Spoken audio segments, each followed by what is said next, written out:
Gloria, you're there.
Hi, Gloria.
Hello.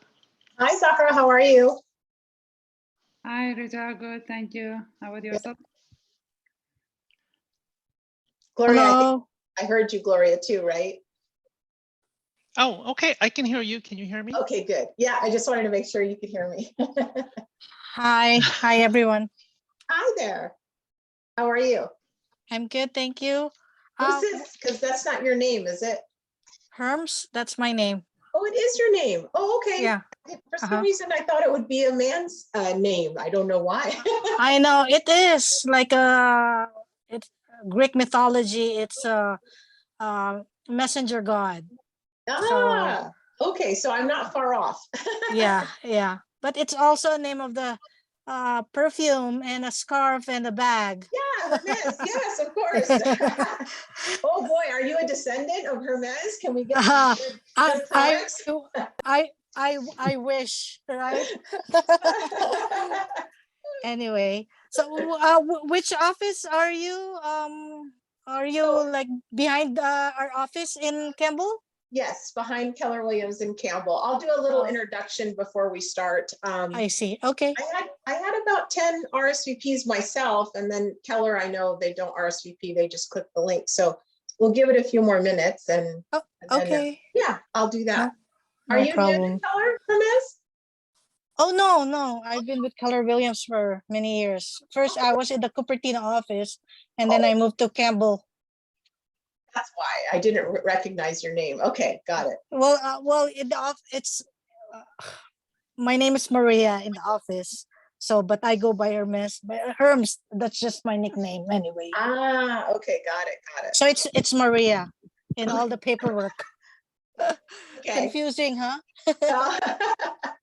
No, it'll be okay. We'll get by. You're cute.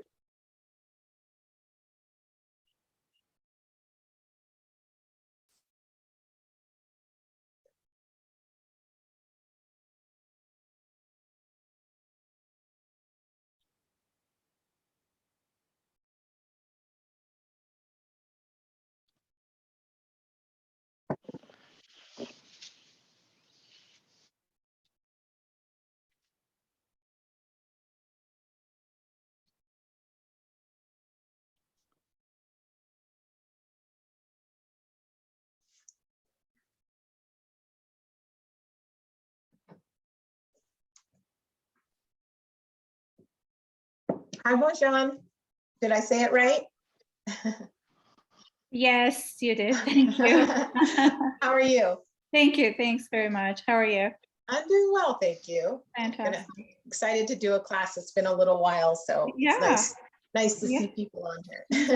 Good subject. Yeah. Thank you for your time. Good.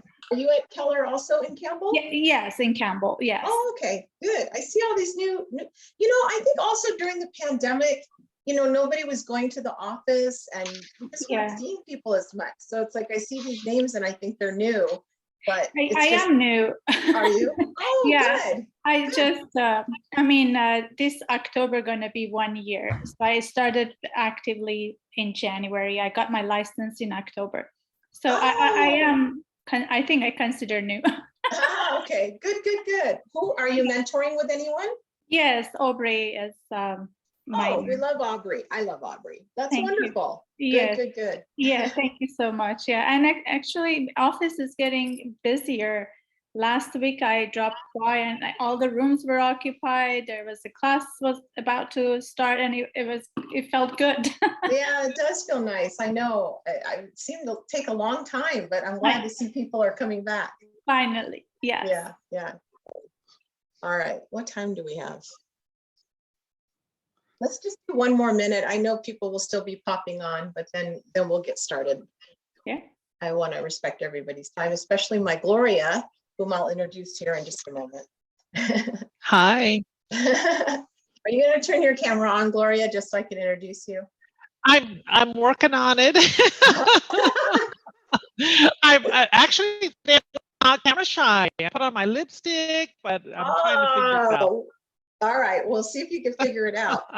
Get Dora involved. If Dora's there, she'll figure it out. There you go. All right.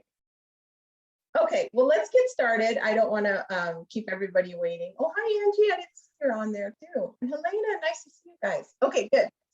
All right, so we're going to get started. Hi, Monica's there. Lovely to see you, Monica. Okay, so I want to introduce myself first of all. For those that don't know me, my name is Rita. I'm with Older Public Title. I have been in the industry for almost 33 years, I think. I love it. I started as a title person, and then I went into escrow and became an escrow officer. And then I decided that job was too hard and I would go into sales. So right now I'm a sales account representative for Older Public Title. But because I have a lot of that escrow knowledge and background, I like and enjoy teaching classes, especially the newer agents, just guiding them along and helping them with their escrows. So that's why I tend to do a lot of the classes, and a lot of the agents that I work with use me as a resource. So I hope all of you, I'll make sure to put my information in the chat, but feel free to use and abuse me even after the class. We're here for you. So I am located, I work remote mostly, but I do come in and out all the time. But my office is right behind Keller Williams in Campbell. So, and Gloria Avila is our branch manager there. She is phenomenal. She works with many of the agents in that office. Gloria, I think what, over 35 years of experience? At least over 35 years, yes. So, and if you could see her, she doesn't look that old. So she's beautiful. And between us, we have, I guess, over 70 years of escrow experience. So you're really getting a lot of knowledge here. But Gloria is located right behind our office. Pop in, say hello. If you ever have any questions, she is just wonderful. So she's there to help too. Okay. All right. Thank you. Thank you, Gloria. And I'm going to have her just chime in. There's some things, I know enough to be dangerous, but I'm not an active escrow officer now. So I'm going to have her chime in on some of the things that might be a little bit more challenging. Okay. All right. So let's get started. So we're going to go over ways to hold title, what trusts are, what they do, and then some red flags that we're seeing on prelims. So feel free to ask any questions along the way. I don't mind, just interrupt. It's for me easier if you ask while we're on the topic, so feel free. Okay, so the main thing we're talking about is common ways to hold title, all right? So there's a variety of different things. So a sole ownership is an unmarried man or an unmarried woman, or they could be a married man as a sole and separate property, or a married woman as her sole and separate property. And I'll get into what you need to do when this kind of thing happens, or if somebody dies, all that stuff. We'll go into the explanations of them. Community property is another way to hold title. It's strictly between married persons. So if Gloria and I bought a property together, we could not choose community property unless we were married. Now, joint tenants is between two or more individuals, and you do not have to be married. You can be married and be as joint tenants, or in that example of Gloria and I, let's say we want to invest together in a property, and maybe she wants to invest more than me. She could hold it as, oh, sorry, I'm skipping. She and I could be joint tenants, okay? I'm skipping to tenants in common was the other one I wanted to talk about, was where you can divide your interest.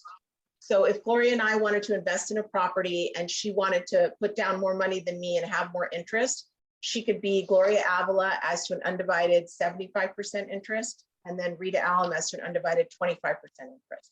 Or if you have three people, you could divide it three ways. It doesn't have to be equal, it just has to equal 100, okay? And then I'm gonna go back to this one, community property with right of survivorship. So let me do this little explanation here. So community property, long ago, community property with right of survivorship was not available. They didn't have it. Your only options were community property and then joint tenants. There was no benefit in terms of somebody died and they held title as community property. You would think that, the other person automatically gets the interest, but it wasn't necessarily so. You still had to go through a probate if you just held title as community property and one of you dies.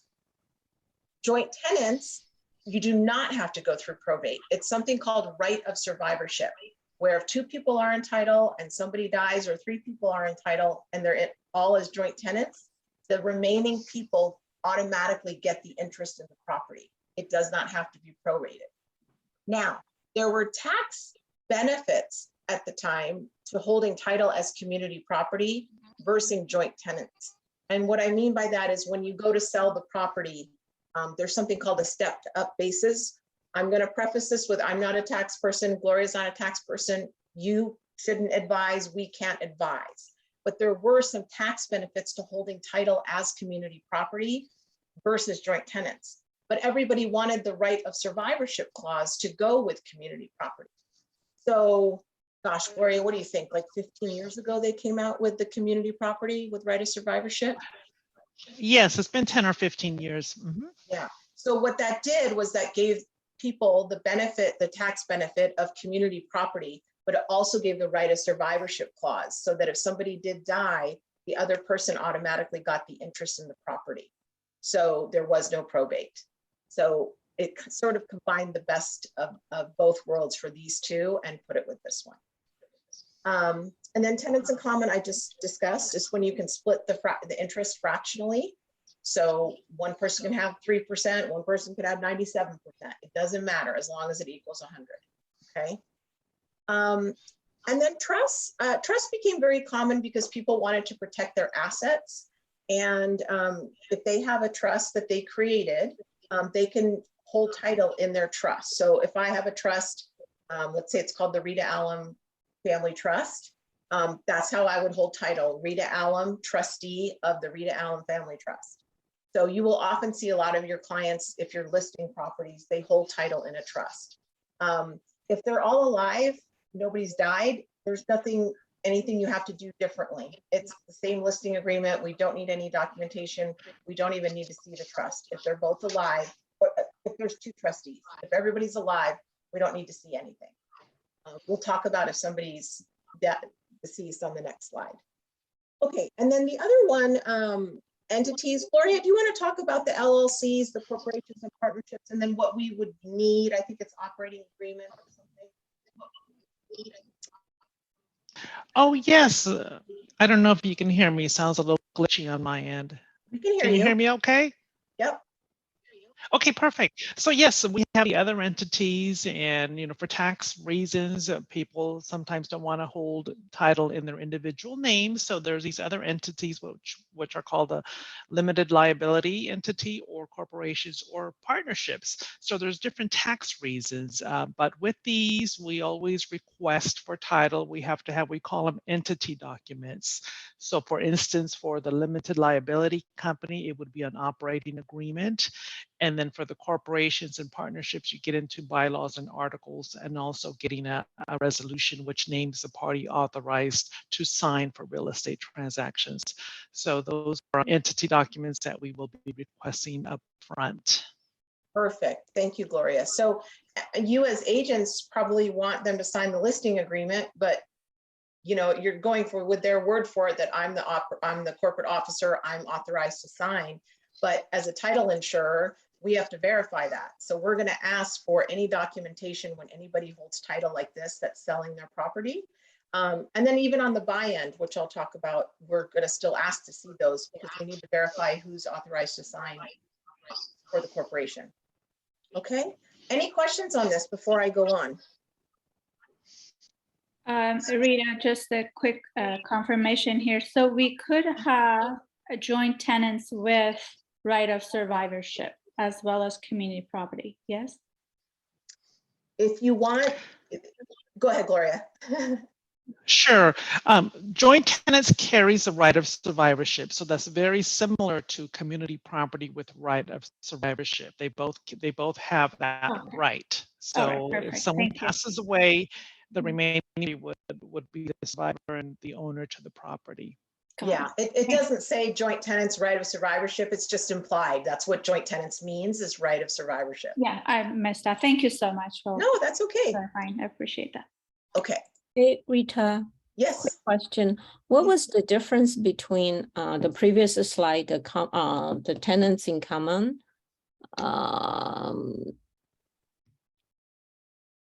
the joint tenants and tenants in common? Great question.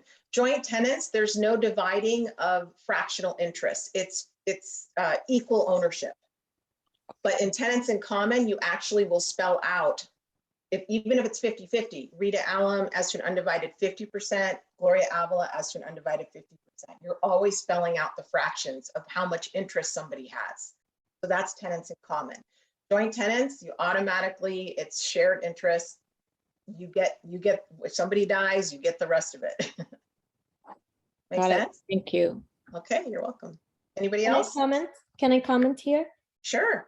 I think also joint tenants, they own everything, all the sections equally together. And tenants in common, they own certain sections separately in the whole building, no? Sections, do you mean interest or what do you Meaning, mean? yeah, meaning the interest, like let's say we have a building, okay, and tenants in common, you have to say like building apartment A is mine, that's mine, and it's solo mine, although it's part of the whole building, and apartment B is yours. So that section, the sections are divided between the owners, where joint tenants, it's the whole building as a whole is for everybody. It's equal. Am I correct or wrong? Yeah, I've never seen what you mean by A or B, but in theory, yes, you're correct. Tenants in common, you can divide the interest fractionally, but joint tenants you own equally. Okay. Okay. Have you seen that, Gloria, where it's like a building A or B? No, for joint tenancy, as you said, it's equal shares, and then tenancy in common, it's percentages that is dictated. Okay. Yeah, I've never seen it like A or B building, but maybe that's commercial and, No. and we don't do commercial. So maybe there's something different there. But- Can I say something? Hello? Hi, can I say something? This is Joyce. Hi, Joyce, sure. Yeah, so for the tenants in common, you like they not own equally, some 30%, some 70%. So if I own 30%, can I sell to someone else? Yes. Yes, yes, you can sell your interest, whatever percentage that is. Yes. Without permission of the other person. That's your interest. And I was going to get to that on the next slide, but with that, you can do whatever you want with that. So if you want to will it to someone, you can. Now, we'll talk about death here in a minute. I'm going to go to the next slide. But does that answer your question, Joyce? You can. Yes. So for Okay, joint tenants, if I want to sell, I have to get permission of my partner. You do not. No, I mean joint tenants. Oh, you can't sell your interest. When you hold it together, you're not splitting up the interest. Oh, okay. You own it So it's together. only tenants in common where you divide it by a percentage. And then from that, like, let's say if there's 3 parties in there, the one party can just say, oh, I want to sell my portion and then be able to sell it. But for joint tenants, because, you know, you are all equally joined, you can't really Split it up. Yeah. Now, you could do a deed. This is a great example. Hi, Trang, by the way. Nice to see you. You can do a deed. Let's say you guys are entitled as joint tenants. You can do a deed from yourselves to yourselves and breaking up the interest as tenants in common. So Trang and I, we own a property, joint tenants. We want to split it up. We can do a deed from ourselves as joint tenants to Rita as to an undivided 50% and Trang as to an undivided 50%. And then you could sell your interest. Does that make sense?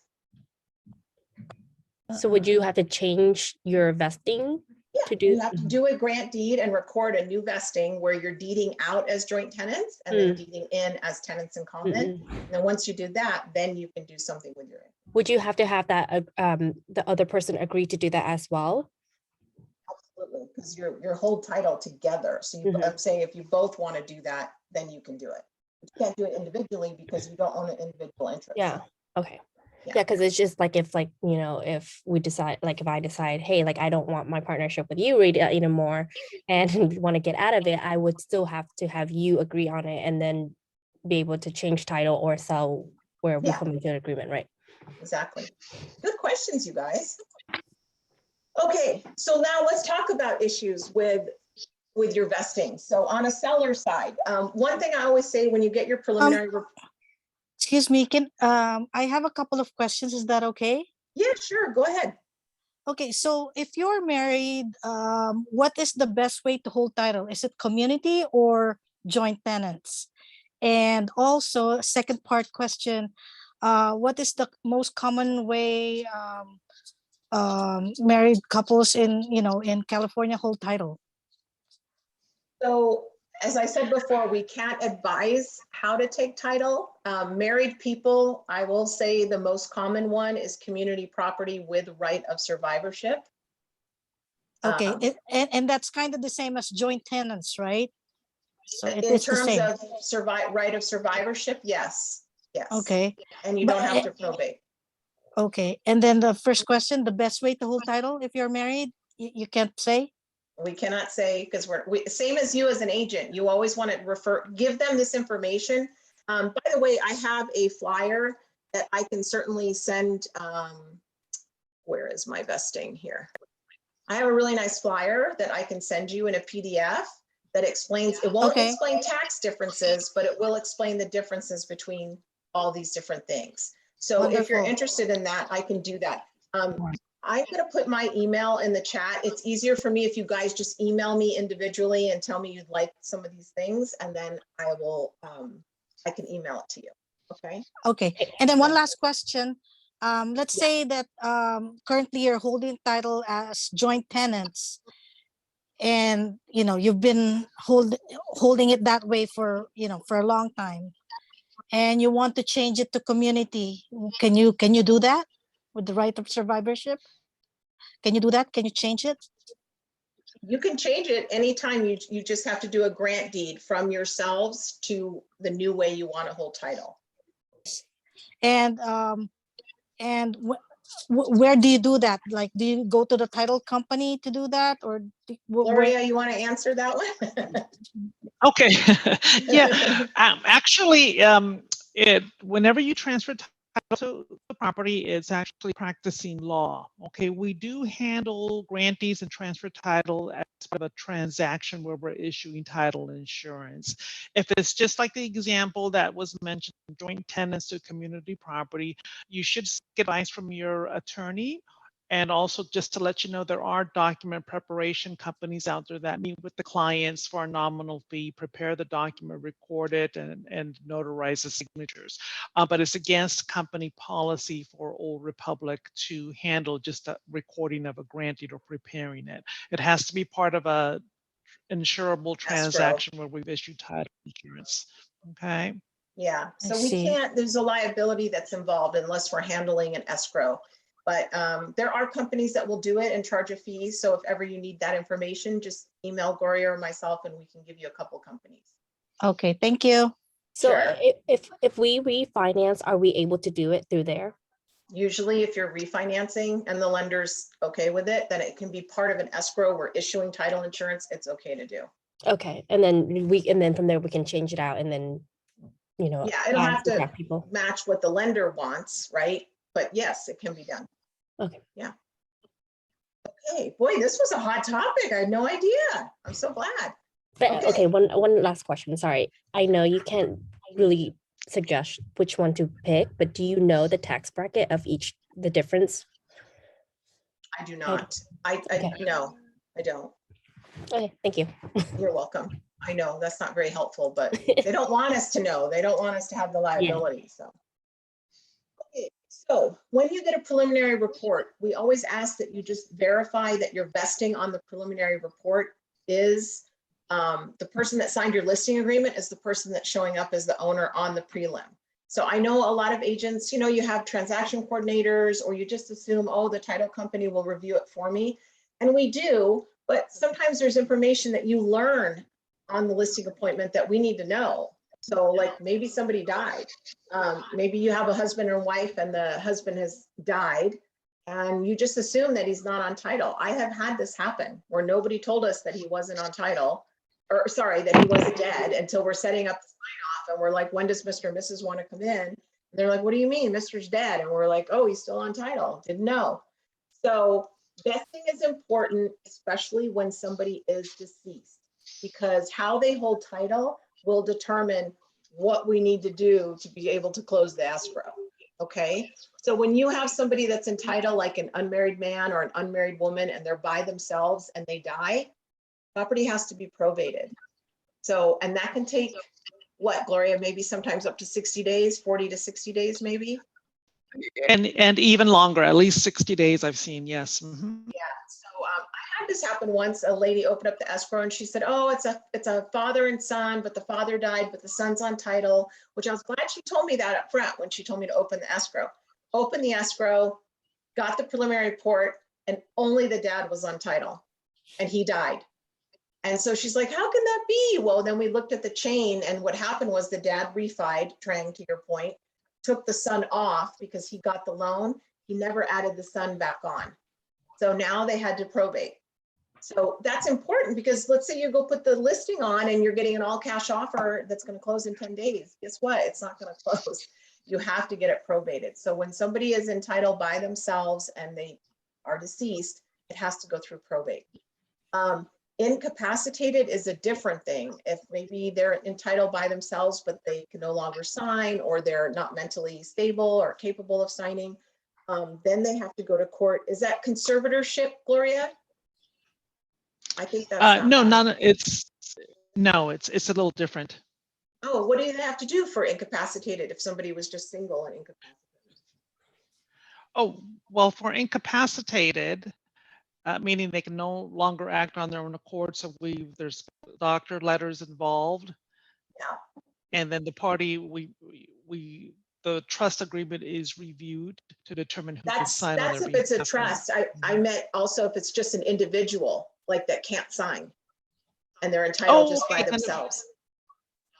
Okay, then it would be the court going to Yeah, the you court. have to, okay, thank you. I thought that was Yes. what it was.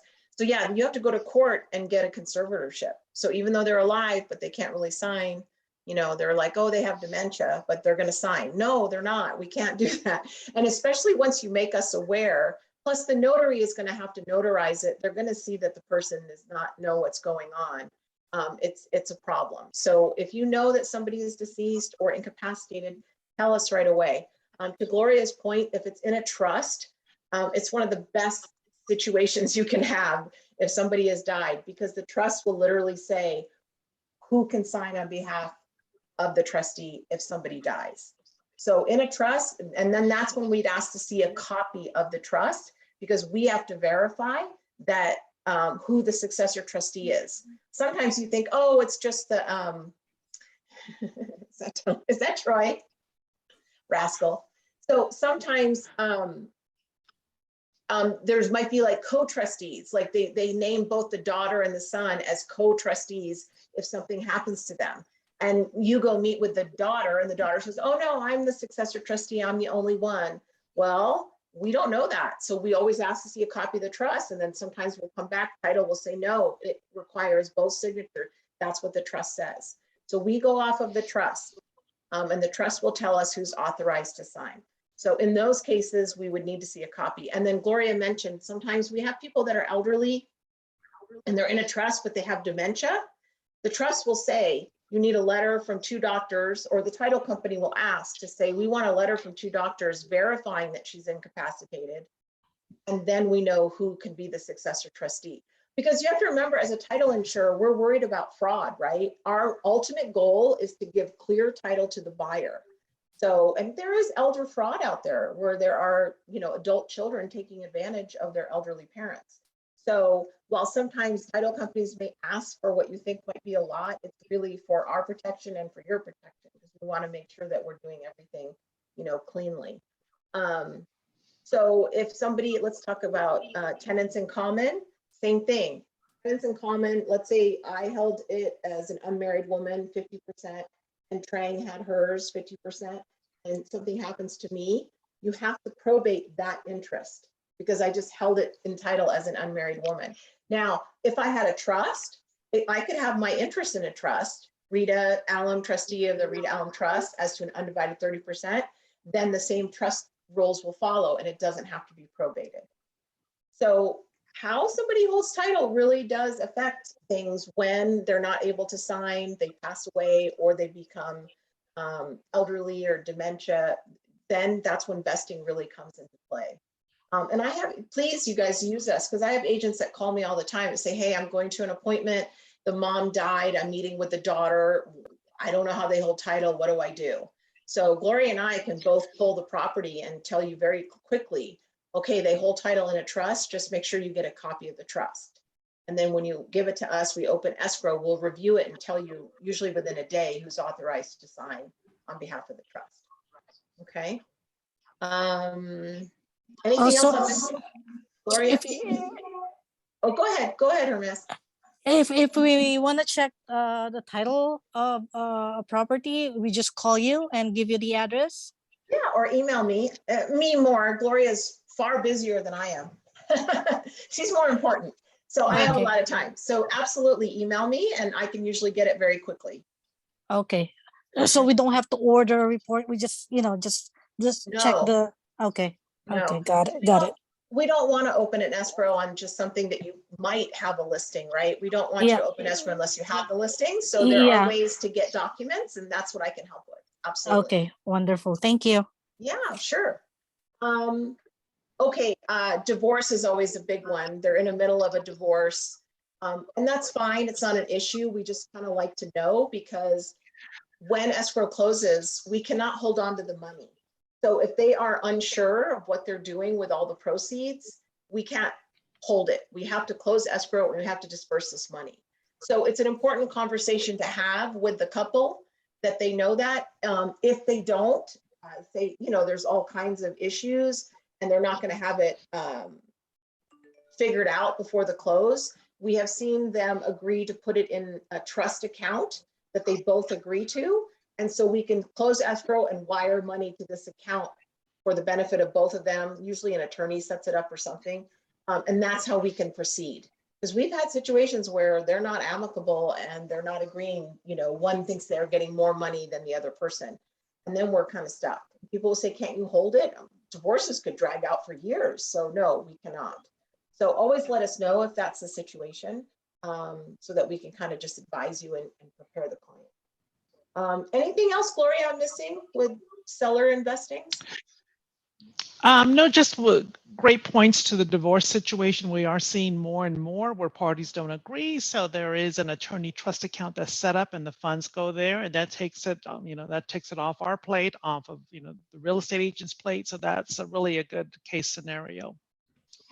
Okay. So let's talk about, yes.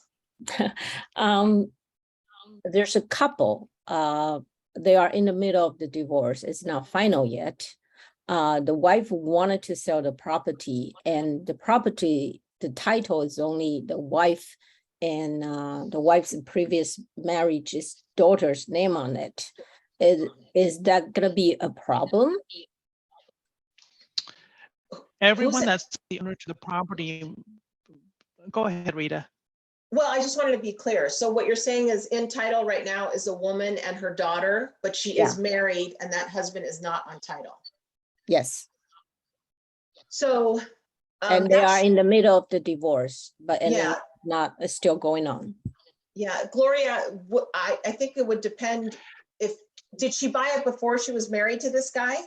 No, actually, right. It would actually is the husband's, before they got married, it's a husband's property. Husband bought it before they got married. So during their marriage, I guess something happened. It went to the short sale. And then somehow the wife in a way bought it back. And then later on, I saw there's like a quick claim deed from the husband goes to the wife. So, and then later on, the daughters, from the previous marriage join in. Added on. Yeah. So will that be an issue? I think it's not one. Go ahead, Gloria. Okay, it's not one blanket answer. We'd have to really review the deeds, everything that recorded the order to establish if it is or is not the wife's separate property. Okay, so that would be a matter of doing the full title search and discussing it with the title officer, see what deeds have come up, but we're going to have to establish if it is her sole and separate property. So it's not just a yes or no answer. It's going to depend on what the search reveals. Yeah, because there might be things, Monica, like what happens when you guys open escrow, there's a search on the property and we run the chain of title. So Yeah. if there was anything weird or convoluting, or sometimes like this husband, maybe he did a deed, what they call an uninsured deed. He just did a deed on his own. It wasn't through a title company. Like sometimes those are called into question and we require his signature stating that, yes, I did intend to relinquish my interest. No, I'm not owed any money. So things like that, it's just without looking at the chain, we can't really, like Gloria said, give a blanket answer. If everything's fine, it's probably not a problem, right? But if there were some weird issues with short sales and she bought it back, they're looking for other things too, because it kind of sounds a little funky. So anytime title sees something weird in the chain, they're going to question it. So that does happen, you guys. If so, just an example that I just gave. Let's say there was a husband and wife and the husband deeded to the wife for whatever reason. Maybe he has liens against him and he thinks, so I'll just deed it to my wife. When you guys open escrow and you're going to sell that property, the title companies, not just Old Republic, will check the chain and they'll be like, oh, the husband deeded to her. Was it insured? Meaning, was it done by another title company? Right? Because then they feel a little confident, the fact that a title insurer prepared this deed. But sometimes it's handwritten deeds or it's done by the person themselves. Title companies are going to question that because they don't know if it's a fraudulent deed. They don't know if maybe he said, okay, I'm going to deed this to you, but when you sell it, you owe me money, right? So we always say when we see that, we have to find that person and they have to sign an affidavit for us that says, yes, this was my intent, was to relinquish my interest in the property and I'm owed X amount of dollars, or no, I'm not owed anything. It's our due diligence whenever we see a deed that changes the vesting that wasn't done by a title company. Sometimes an attorney they might accept, or we might have to get a letter from an attorney, something like that.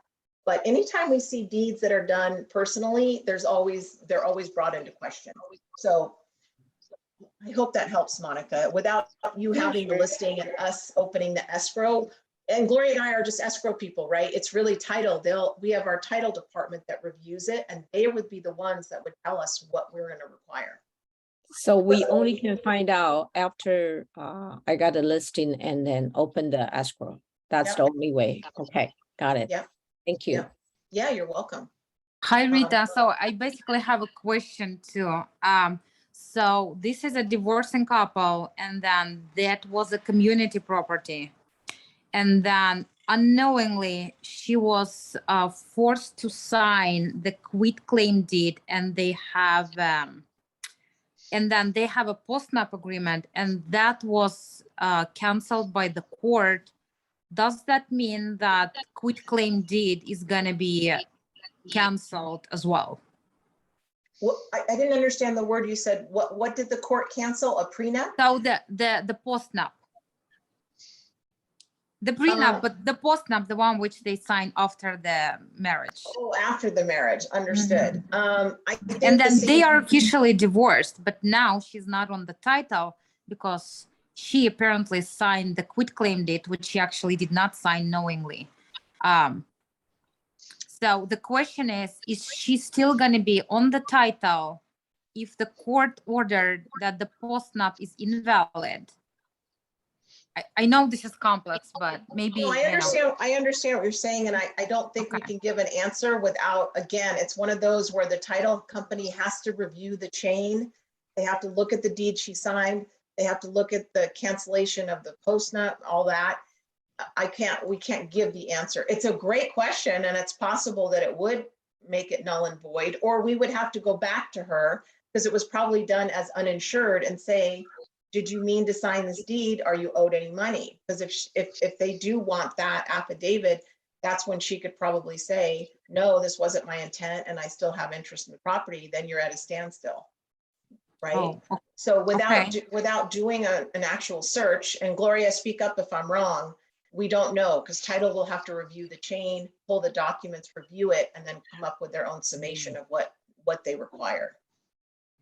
Yes, you're exactly right, Rita. Mhm. Okay. Thank Look at you. me, I could be an escrow officer again. No, I'm just kidding. I don't want that job, Gloria. All right. Does that help? Does that help, Sonia, a little bit? Yes, very much. Thank you. Okay, good, good. Okay, so let's talk about buyers. So a lot of you ask, you know, what do I tell my buyers? How should they hold title? Same thing. You can't really advise them how to do it. You can give them the flyer that I'm going to give you guys, or you could tell them to talk to their CPA or their accountant. I'm just going to say it one time. Most married people do community property with right of survivorship, or they're in a trust. Okay. I'm not saying that again. I'm just saying this is what we see. I'm not saying that it's right. Now, this is something that's really a big deal to me. For all the years that I've taught, I don't know why the purchase contract does not do this. But on the purchase contract, when you name the buyer, it doesn't have a box next to it that says a married man, a married woman, or husband and wife, or a trust option. It just has a name option. So Gloria, as an escrow officer, if she just sees a name, she just assumes they're single.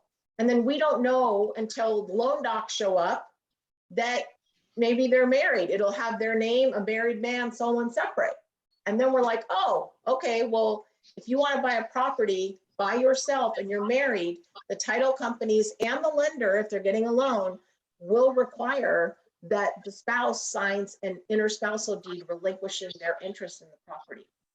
Now, usually it's not a problem. I mean, unless somebody's being sly and doesn't want their spouse to know, then it's a problem.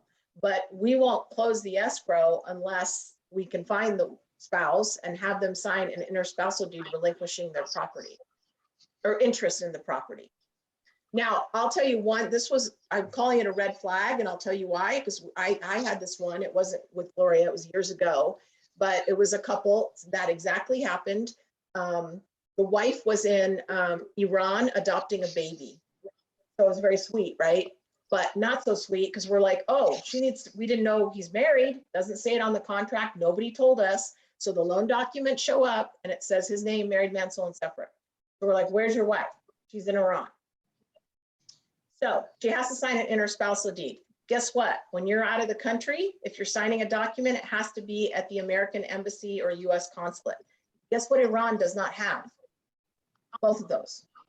So I think it delayed escrow. She had to go to like the Swiss embassy or something. But then in the meantime, their loan docs expired, the rate, right? So it just was a big old mess. And then it was so crazy because I remember they had to, of course, FedEx, we need the original, had to FedEx it back. And it was during the time there was this weird volcano eruption somewhere over there, but it delayed even FedEx. Like it was the trifecta of bad things happening to this poor couple. So had we known ahead of time, right, we could have dealt with it ahead of time. But like I said, the contract doesn't, I just wish it would have a little box for a married man, married woman, or whatever. What does the car, Rita? Yeah, I know. I actually did once, not the car, somebody that was on the board of the forums board, and I mentioned it, and they're like, you're right, but nothing came of it. It's the pawn train and the chess game of escrow, okay? Mm-hmm. Just to confirm, so you mean the spouse needs to sign a document relinquishing his or her right to the property? If somebody that's married, if they want to take it as sole and separate, they have to do it. Oh, they have to sign a document relinquishing their rights. Okay. Now, Right. Now if they're paying all cash, and Gloria, I think this is correct, and there isn't a lender, we will allow it. However, I believe that we will put an exception on their policy of title insurance, basically saying that the wife or husband didn't sign away their rights, and so we're not insuring this, meaning this aspect of it. So if the husband or the wife comes back and says, hey, I own half of this or whatever, they can't put a claim with the title company because we put it as an exception to coverage because they wanted to close that way and they didn't want to have to deal with the spouse. So all cash, we could do that as long as the buyer wanted that with that exception. But with the lender will never allow that because we're also ensuring that their loan is in first position and no one else has an interest. So it's a touchy thing. Yeah, you're absolutely correct, Rita. So just remember, California is a community property state, so we have to deal with any spouse's interests that are either a joint buyer or they relinquish their interest, one or the other, except for the all cash scenario as we mentioned. Yep. Yeah, I had one. Okay, so is the buyer married prior to? I had one. This is so funny. I did the sign off, and it's the loan document said an unmarried man and an unmarried woman, and they were all giddy in the sign off. And then I looked, she was wearing a ring, and then I looked at him, and he's wearing a ring. And I'm like, oh, I go, are you guys married? She's like, yeah, we just went to Vegas last weekend and we did it. We're so excited. I'm like, that's great. Your docs are wrong. Because now they're married, right? So I think nowadays it can be fixed pretty quickly. I think, Gloria, you can always make a phone call and the lender can kind of update the deed of trust or something, but it's no fun. So like if you're working with a buyer and you know like, oh, they're going to get married, but the loan docs are going to show up after. The other thing is their IDs, right? Did they change their name legally? Do they have an ID that matches the new name, right? If they filed for a name change. So just, you know, again, if you don't know, just tell us and we'll tell you, oh, okay, this is probably what we're going to need. Question. You know? Yeah. So what if they said that they're married, but they're not legally married? What does that mean? Like, let's say like if they were to hold, like if they say that, oh yeah, we're married, but we never signed documents or went, you know. They just call each other husband and wife or whatever. That's not legal. Yeah. That's so just like their little cute name for each other, but it's not legit. yeah, but that doesn't have anything to do with title or anything, right?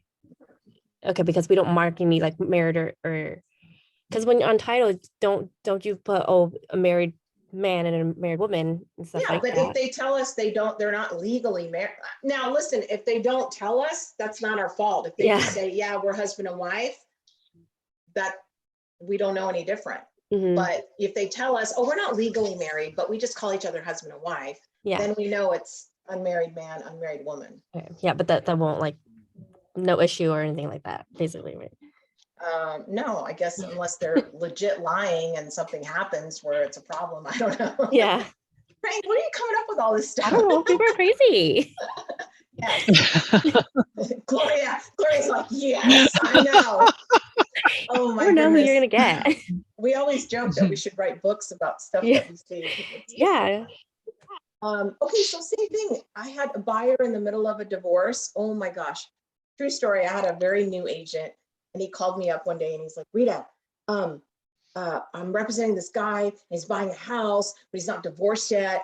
And they're asking the wife to sign an interspousal deed because he's buying the property as a married man, sole separate. I'm all, I'm like, what's the problem? He's like, she's not going to sign it. He cheated on her. I'm like, oh, good luck with that. So I mean, Gloria, in those situations, there's nothing we can do, right? Especially if they're getting a loan. I mean, if he was paying all cash, we could do that scenario that I mentioned where we would close, but put the clause on there. But if he's getting a loan and she doesn't want to sign it, and we can't close escrow. No, we can't. We're stuck. We need to. We're stuck. So in that scenario, he's not going to be able to get the loan. Well, we can't close the escrow because he's a married man and she is not willing to relinquish her interest in this new property. And so the lender won't allow that either because they're aware that somebody has an interest out there.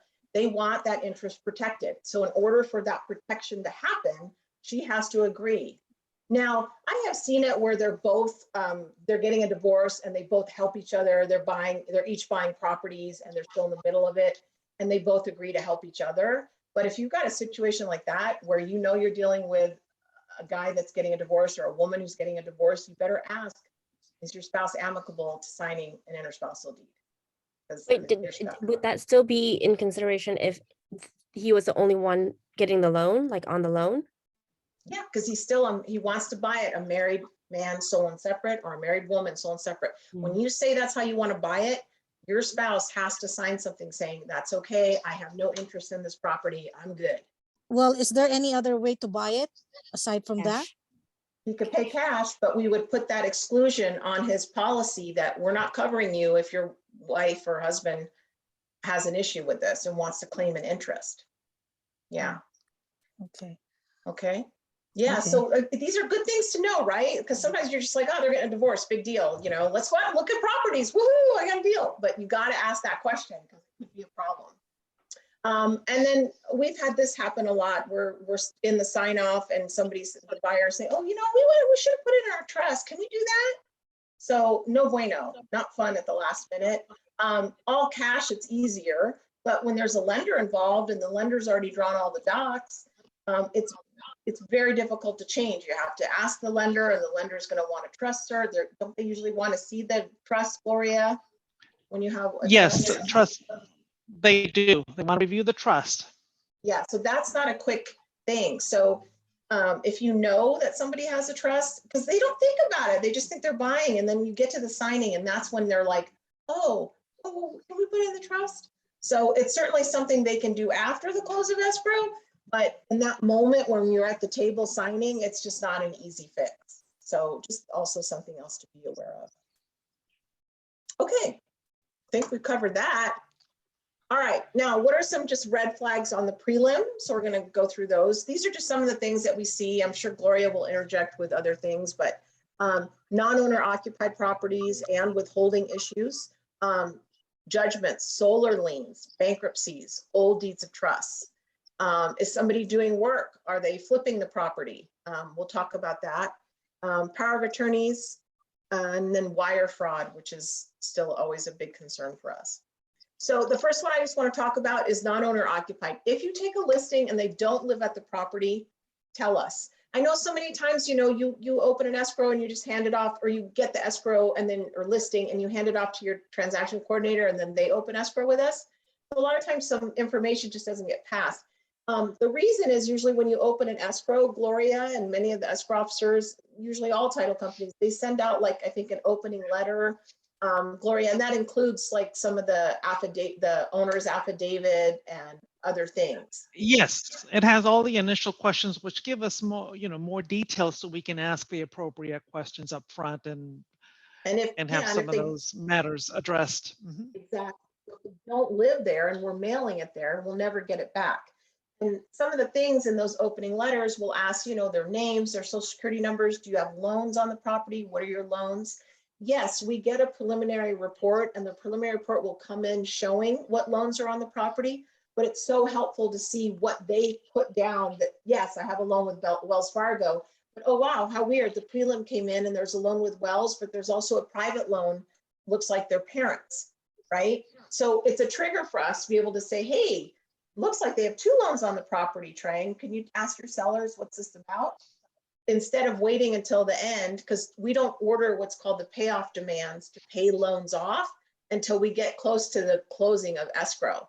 So it's a hard time to deal with that. So these opening letters are really important. So if you do have a listing and they don't live at the property, just tell us or give us the address and let us know where they're at when you open escrows. It would help us so much. And we'll talk a little bit more about deeds of trust in a minute.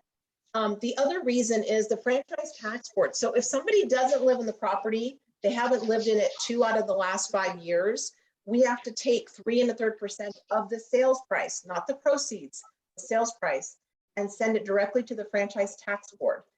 They require that we do that for anybody that was using the property as a rental, investment property, or again, didn't live in it 2 out of the last 5 years.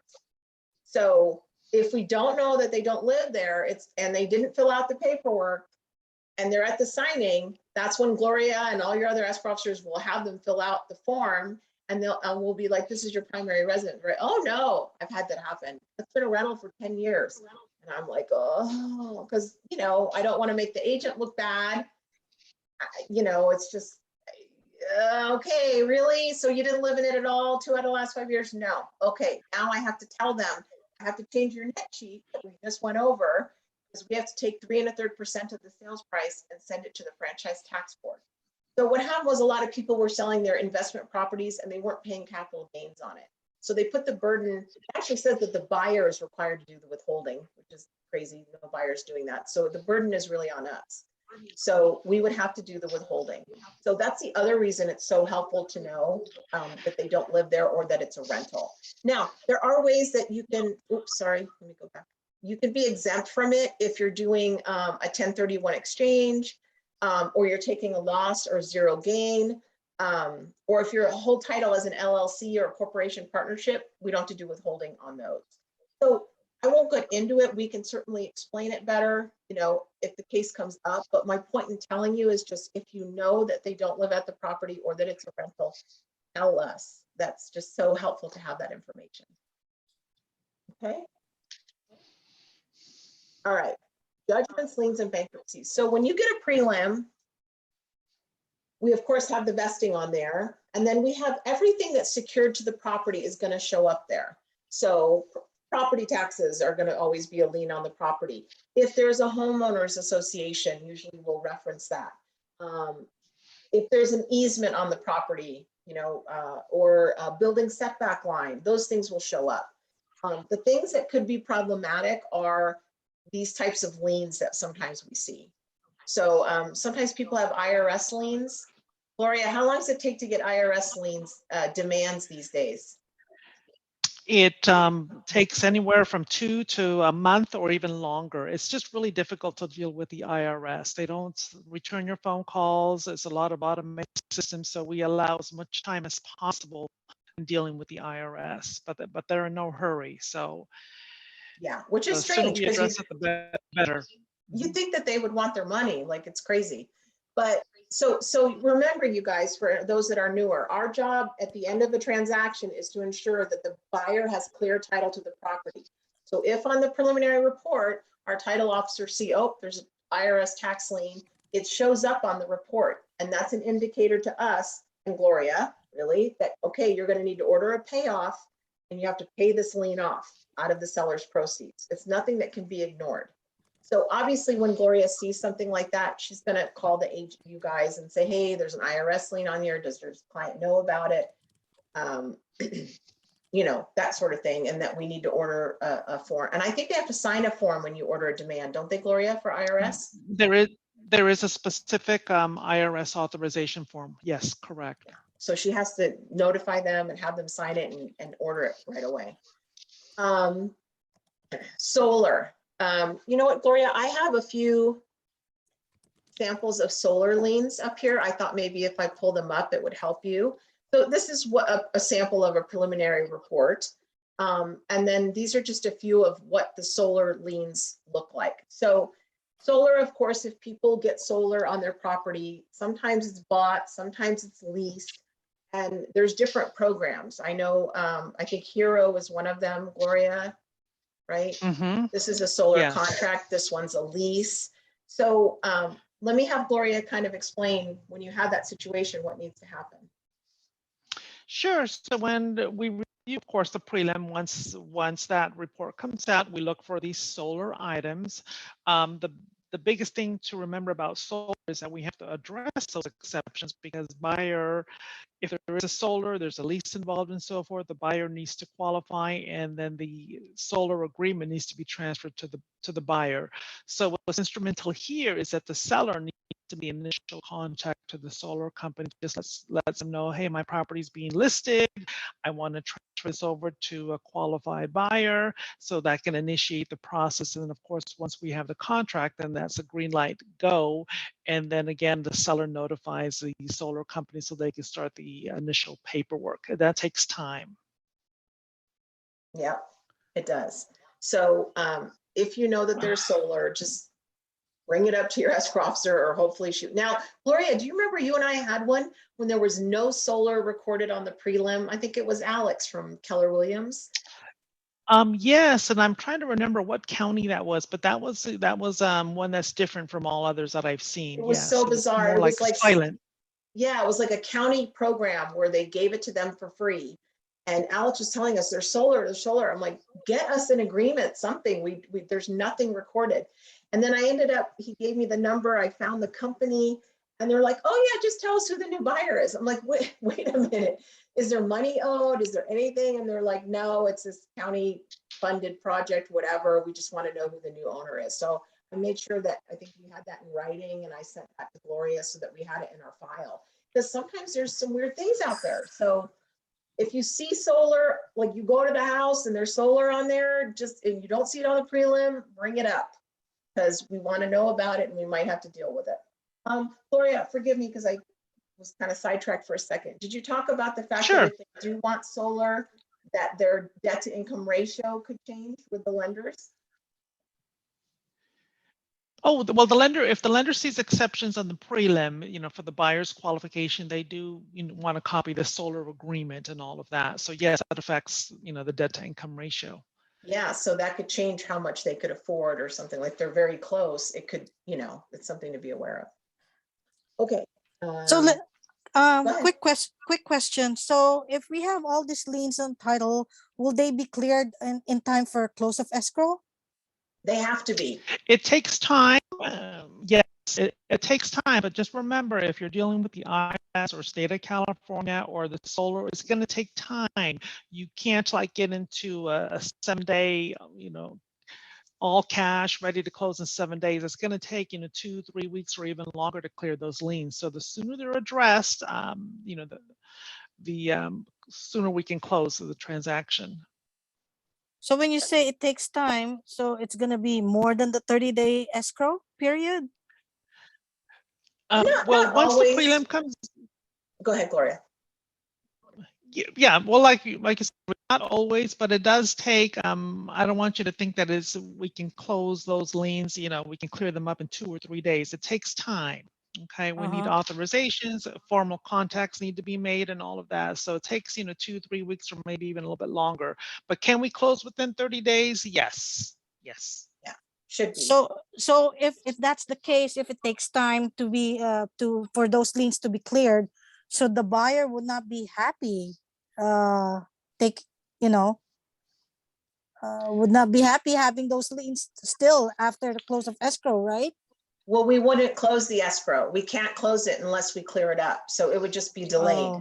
Yeah. I see. Yeah. Right. So we cannot close escrow. Okay. No. And Okay. so let me give you an example. I'll skip a little bit here. So I don't know if any of you have ever seen this on your preliminary report. They're asking for a statement of information. So if somebody has a very common name, Smith, Jones, Gonzalez, Rodriguez, Patel. I mean, for every nationality, there's those common names, right? Johnson, Jones, things like that, right? So if you open an escrow and somebody has the name Mike Smith, there are a lot of people in Santa Clara County with the name Mike Smith that have judgments or liens against them. And we don't know if it's your seller or not. So usually in the prelim, there'll be a little clause on there that says we require a statement of information. So Gloria would see that and then mail it out to your seller, which hopefully they live there because you told us they did, or they live somewhere else and you told us that. And we need that form back, okay, to know. So because on the statement of information, I'm going to show you what that looks like. It asks for all kinds of information. Where do you live? What's your social? What's your driver's license? When were you born? Are you single, married? Where do you work in the last 10 years? Where have you lived? And the reason they ask all of this is because there are so many liens that are recorded, and some of them have some information and some don't. So some might have a social security number. So we're like, oh, okay, we can match it. We don't know if it's a party or not. Some might have a driver's license. It might be a child support lien. So that's why we ask for the names of children. So we don't know if it's our party. So we need this form back. And once we get it back, we send it to our title officer and say, okay, it's completed. Can you please check and make sure if it's any of these are our party or not? And so they'll come back and say, okay, it's clean. None of them matched our person. I mean, they're signing under penalty of perjury that this information is correct. So that's what we're going off of. Or title might come back and say, you know what? This is an IRS lien. The Social Security's match. And now you need to order a demand from the IRS. And then you're going to come in and go, oh my gosh, we got into contract and it's closing in 5 days, all cash. And Gloria's going to say, no, it's not, because we took forever to get the sort of statement of information back. And we just now were able to verify with title that there's an IRS lien. So that's what Gloria means when it could delay. Because if we're asking for this, we need it, because we don't know if some of these liens are our party or not. I have a very unique last name, Alum, A-L-A-M. It's not very common. If there's a lien against a Rita Alum in Santa Clara County, it's probably me, right? So they'll probably put that, there's some identifying information. They might even put it on the prelim. But with somebody with a name like a very common name, they don't know if it's you or not. So that's why they need this form. So if you see that they're asking for it, or your escrow officer is telling you or the transaction partner, we need this filled out, It's very important that you do, because then we can work on getting the demands. So any of these liens, Gloria has to order what's called a payoff demand. And we have to contact the person that filed the lien and say, we need to pay you off. Can you give us a demand? Because a lot of times there's interest accruing, all kinds of things that could be penalties, whatever. So we have to get a current statement. So the sooner, if we ask for this, the sooner we can order for these payoff demands, then better off we are. Because then when you get into contract, we're not scrambling. Okay. All right. Bankruptcy, if somebody files bankruptcy, I've had this happen in the middle of a transaction. It was usually doing short sales, but you can't close the escrow. If they file bankruptcy, Gloria, I believe you have to order a demand from the trustee, if I'm correct. Yes, we do. The bankruptcy trustee needs to give approval. So we do order a demand from them and we follow whatever the criteria is or the instructions. Yeah, so I was in the middle of a transaction and it was a short sale and the sellers were filing bankruptcy and the bankruptcy just recorded like a day before we were going to close escrow.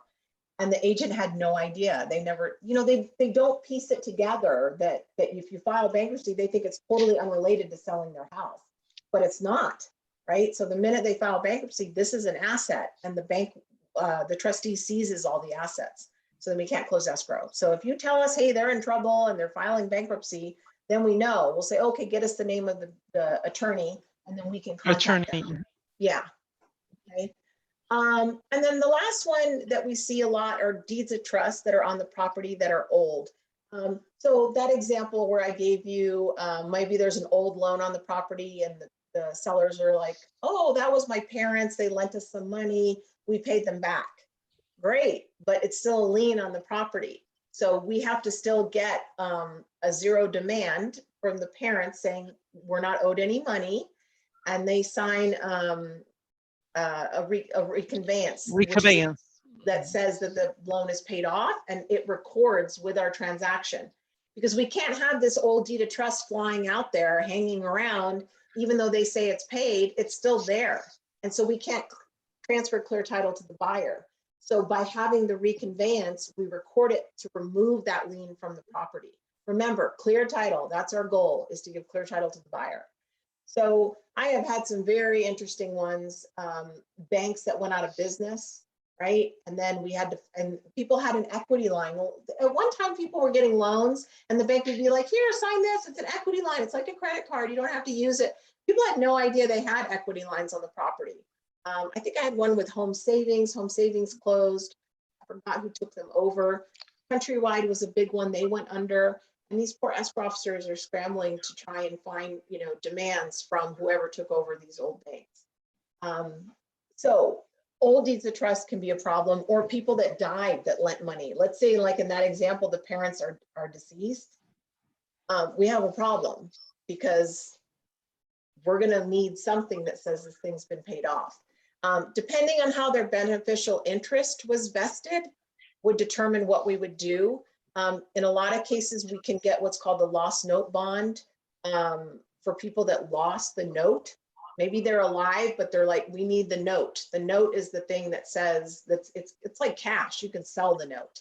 And we need that surrendered when they are saying, yes, the loan is paid in full. And if they don't have that, sometimes we have to get lost note bonds. So there's usually ways around it. It's just that if we see them and they're obvious, Gloria is going to be dealing with that right away. But sometimes they're not obvious. Sometimes they're there. And like I said, it's a relative or a private loan. And there's just a little bit more work involved. And then maybe they're out of state and we have to get them to sign this and they need a notary, and it can be a little bit more. So if they tell you, hey, I have one loan with Wells and the prelim comes out and it's got 2 loans on there, ask the question or call the escrow officer and say, hey, they only told me they had 1 loan. I'm not sure what this other one is. You know, can you call my client? We'll do that, right? Whatever needs to be done. But sometimes that can Absolutely. be a delay. Yeah, that can be a delay in the escrow. Is there anything else, Gloria, I'm missing in terms of delays for liens? Let's see. No. I mean, there's so many different things that pop up on the prelim, so we need to read the preliminary report. And at any time when you get a listing and the prelim is issued, I reach out, can go over that, but feel free at any time to take a call and let's go through the prelim exception by exception. I'm happy to go over that. We welcome that, because that means that you guys are in tune, and we're here to help you, because you guys don't read these all the time. We know what things mean. So we're here to do that. I know building code violation. Sometimes somebody puts a structure on the house and there's a building code violation. Can't close escrow unless that's dealt with. So maybe the county says you have to remove the structure, right? So then they have to do that. Then the county has to come out and see that you did that. That can be delays too. So anything that looks a little odd or funky, again, Gloria, escrow officers, good ones, are gonna make the call and inquire. But if you see something, you too can pick up the phone. Be like, what's this? What do I need to do? We're happy to help with that. We prefer that too. Okay. All right. I'm going to talk about flipping properties, because so many investors are buying property and then they're doing the work and then they go to sell. So one of those opening letters that Gloria talked about, the forms that we send ahead of time, one of them has, Gloria, doesn't the owner's affidavit go out with the opening letters? Or the seller's Yes, it does in the affidavit? beginning. Okay. So, and I have a copy of that, I think. Let me see here. So this is an older version, I think, but it gives you an idea. This is an owner's affidavit. So we ask people, is it a single family residence? Is there pedestrian and vehicular access to and from the property? There have been no repairs or works of improvement or materials furnished to the property within the last 90 days. Or there has been. And if there are, we need you to explain what they were. Okay, I think on this page, what was the work, and describe the repairs. So the reason that we ask those questions, and all title companies will do this, is because if you have a contractor that did work and they don't get paid, they can file what's called a mechanics lien. And a mechanics lien takes precedence over the new loan that the buyer is getting. So even if it records after the close of escrow, if it's within their time frame, it still takes precedence. So we're worried about contractors, we're worried about subcontractors, were they paid, weren't they paid? So if they don't fill this out, and so we don't know that any work's been done, it's usually at the signing, Gloria will pull this out and then go through these questions. And if they say, oh yeah, we did an addition, we, whatever, then Gloria, what do you have to do at that point? Get receipts, get indemnities? Yes, we do need to get paid receipts, where they're permits, not permits. Oftentimes we will need the contractor to sign an indemnity agreement. Okay, because at the end of the day, the buyer wants clean title and the new lender for the buyer wants clean title. So we have to have certain assurances that the risk of mechanics lien is minimized, and that we're able to ultimately issue the title insurance. So it's always best to have this information up front in the beginning. If there's any construction, recent construction within the last 90 days, please contact your escrow officer. Let us know so we can walk through what paperwork we need. Yeah, because if we know ahead of time, we could be, okay, great. Can you get us, I think sometimes they'll ask for a copy of the bid and then the receipts, that everything was paid. It's awful to do it at the last minute at the signing when we find out work's being done. And then also, if you have a buyer that wants to make improvements or like tear it down and start over, just make sure they don't do anything until after escrow closes. They cannot do any work or construction. It's something called broken priority, and it's a nightmare. If we are aware of it, we won't close the escrow. So anytime buyers are going to do improvements, you can't even have like materials delivered to the property. I think I've seen where like a porta potty was delivered and they still consider it broken priority. I mean, I don't know how they do it now, Gloria. I remember they used to do inspections like the day before if they knew about it. I'm not sure they do that anymore. Right. And if the buyer's getting a loan, it'll be a construction loan oftentimes. So you bet the title officer will order an inspection the morning of recording, and they expect to see no contractors, no supplies, on the property. You have to wait until the escrow closes. So it's a construction loan is what triggers it that we know about it then.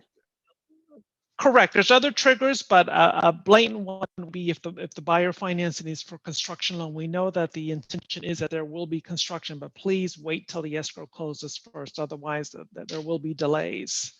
Yeah, and it won't close the escrow if they found anything at the property again, it's called broken priority. Then there's all these indemnities you have to get and financials. It's just ugly. So just tell your buyers to be patient and wait till they get that phone call that the property's theirs.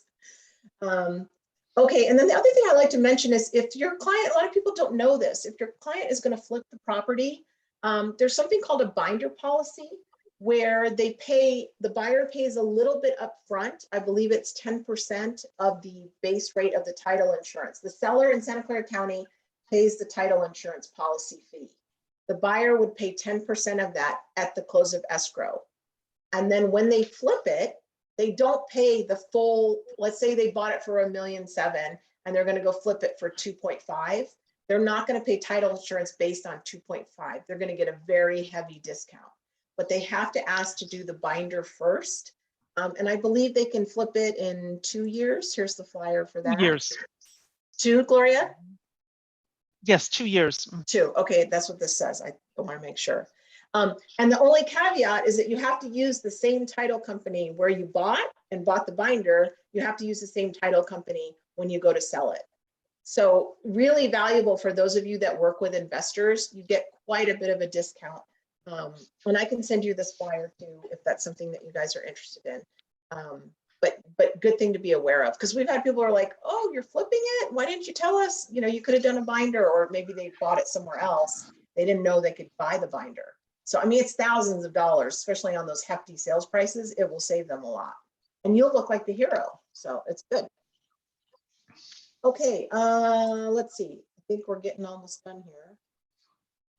Oh, sorry, hold on. Let me.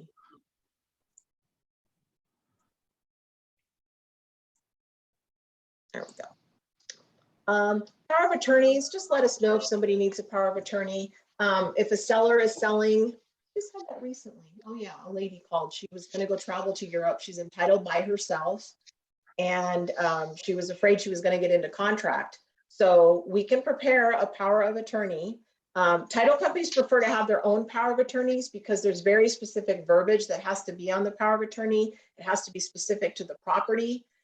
So we prefer that we draw it and we get it signed, and she can choose someone to be her power of attorney. It has to be somebody that does not have an interest in the property. So you as agents should never be the power of attorney person because you have an interest, a financial interest and benefit from selling the property. So that can be done. If they hold title in a trust, it's not necessarily okay to do that. The trust dictates what you can and can't do to the property.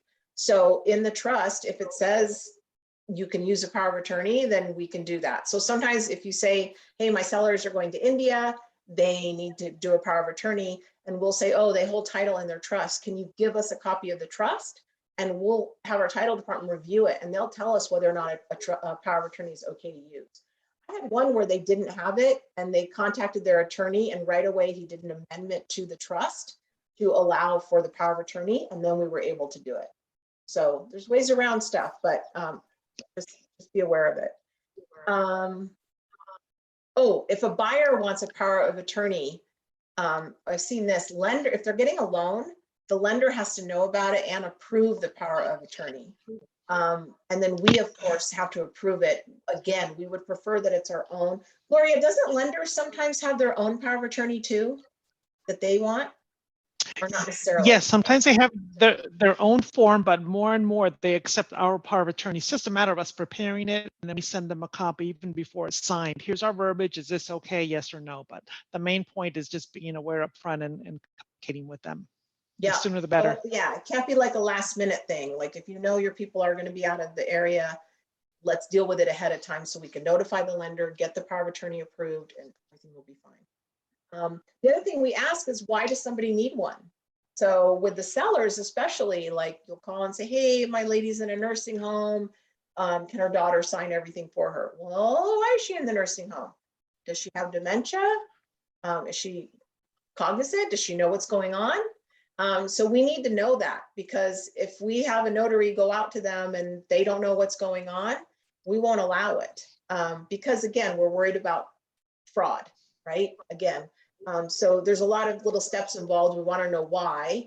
And then I think, Gloria, sometimes don't we have to ask Why do we, oh, I think that's in a trust maybe, that we ask for a letter from doctors that they are okay to sign, right? Right, Like, it has to do with incapacity. Mhm. yeah, incapacity, that's right, okay.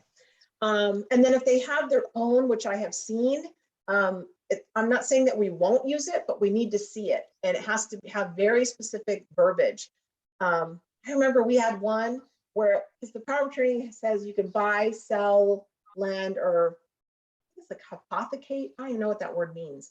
But somebody had the power of attorney and it had all of that except the word hypothecate, and we couldn't use it. So it has to be very specific. So if they have one, don't just assume, oh yeah, I'll get it to you. It's fine. It's not. We need to see it, and our title department will review it and give us the okay or not. And if they say no, then we have to draw our own. Okay. Let's see. Oh, wire fraud. Oh, I don't want to do, hold on one second. Or I'm going to do this example. I'm going to let you talk about wire fraud. Sure. Okay, go. Okay. So wire fraud, it's still alive and well. So you can't take enough precautions out there. I'm sure you deal with all of your disclosures with the clients and the principals about wire fraud, and so do we. But of course, we can never take instructions verbally. A big red flag would be if we met with sellers, they told us the proceeds go to Wells Fargo Bank, and then the day of closing or before, someone calls and says, "Wait a minute, there's a change." Well, we have to be very careful. With that, we would have to give them a call. They'd have to provide written instructions. But it's just the point here is that it's alive and well. There's many claims out there, and it continues. And the fraudsters are always developing new ways. So you don't want to be a middleman. Please call your escrow officer, communicate, let us know what the situation is. We'll contact the principals directly, and we can address whatever, if any, change needs to be made. Gloria, don't we on deposits also, we're asked that the buyers call us before they do their initial deposits to verify the wire info? Yes. Thank you for bringing that up. For initial deposits, when the contract comes in, the escrow officer asks for the buyer's email or an introduction email, and the buyer's email addresses and phone numbers. We both email them and give them a call, and send them, of course, a secure wire instructions.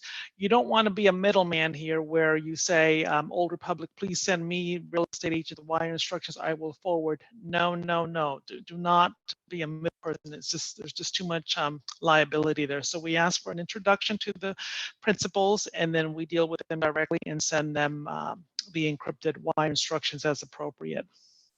Yeah, you guys, it's bad. I mean, we have seen some really crazy things, or just heard crazy stories even from other title companies where real estate agents' emails get hacked, and they will literally like take our instructions. Well, now that they're encrypted, it's so much better, but like they could get them, they white out the bank information name, type in their own, and then send it to the client, like the buyer, and saying, hey, it's, they're your agent, and I talked to the title company and the wire instructions are actually incorrect. Here's the correct ones when you send your deposit.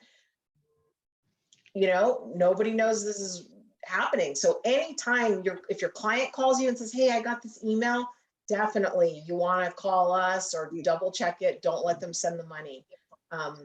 Hey, Rita. Yeah. Rita, I have a question. Christina here. Hi. A lot of times an agent will send various emails to their buyer saying, okay, you should be receiving wire instructions. I even tell my client or other agents, don't even send an email talking about it, right? I mean, don't try to give the call to the client and let them know it's coming versus sending all these emails about a wire. Is that correct, or? I mean, I think any precautions that you could take would be great, because if you did get hacked and maybe there is an email that says you're going to get it any minute, that could trigger them to somebody that's hacking you to say, okay, here it is. And they send their own and just make it look like it's a title company. Right. And we have seen it all and heard it all. Horrible things with seller proceeds, where the seller signs and they give us their information, and then we get a call that says, oh, you know what? I talked to my financial advisor and he prefers that I put it in this account. So, you know, I'll send that over to you. And we don't know. I mean, again, this wasn't us, but I have seen this happen. The escrow closes, the money gets sent and the sellers are calling going, where's my money?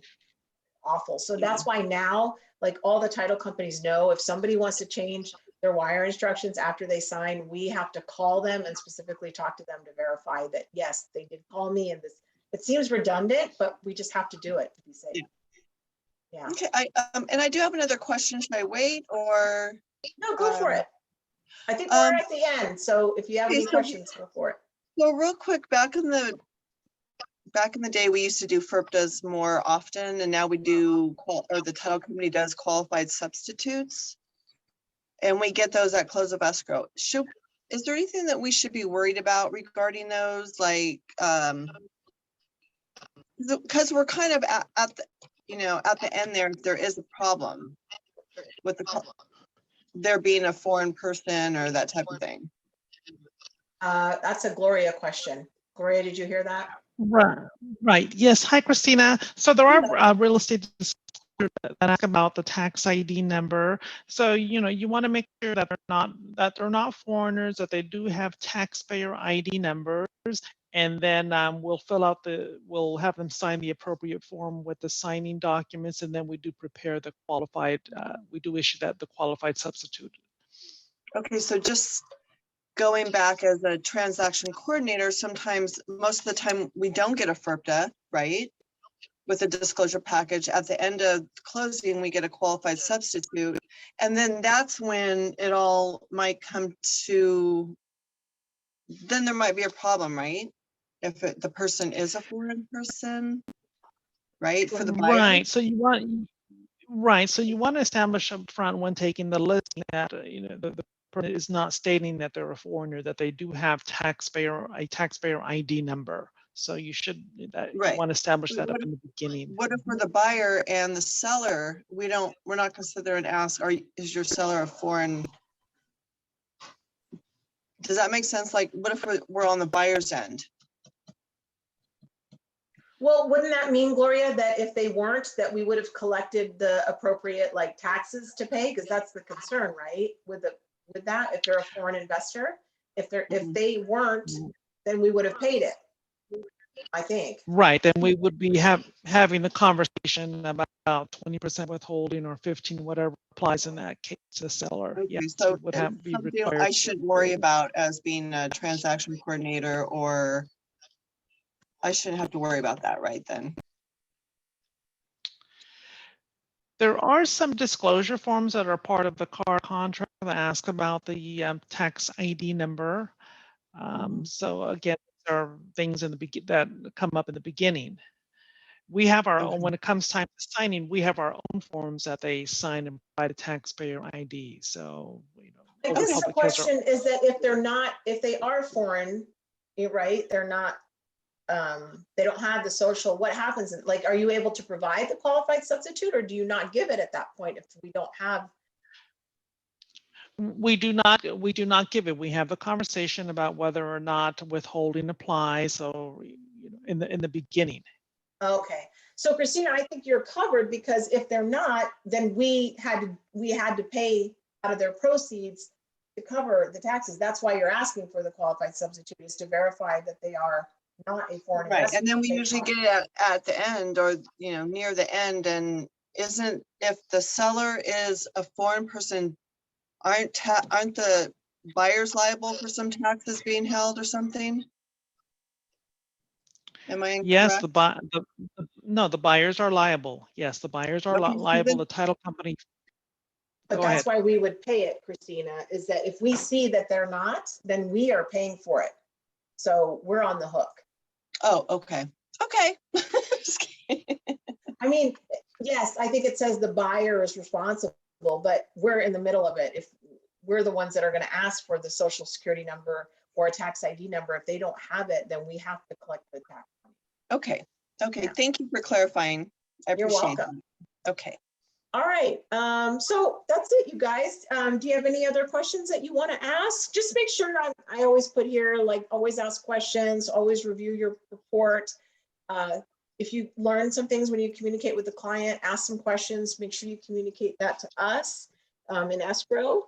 And also, if we ask for documents up front, it's not for fun. We really do want them back. There's usually a reason. Are you able to send us all the slides? I don't think I could do the slides because they're proprietary, but I can send you all the little samples that I have. I'll check and see if I can. I don't think they will allow that, but I'll send you everything I can. Okay, thank you. Yeah, just don't forget, everybody, send me an email. I put it in the chat, ralum@ortc.com, so that I know that you would like it, and then I will get them out to you. Any Thank other you so questions? much. Oh, you're welcome. It was Yeah. nice to have you here. Thank you guys for joining, and great questions too. And Gloria, thank you so much. I know you're very busy, so we appreciate your time too. Thank you, Gloria. Thank you, Rita. Thank you, guys. everyone. Thank All you. right. Okay, bye-bye. Bye bye. Bye-bye. Bye-bye.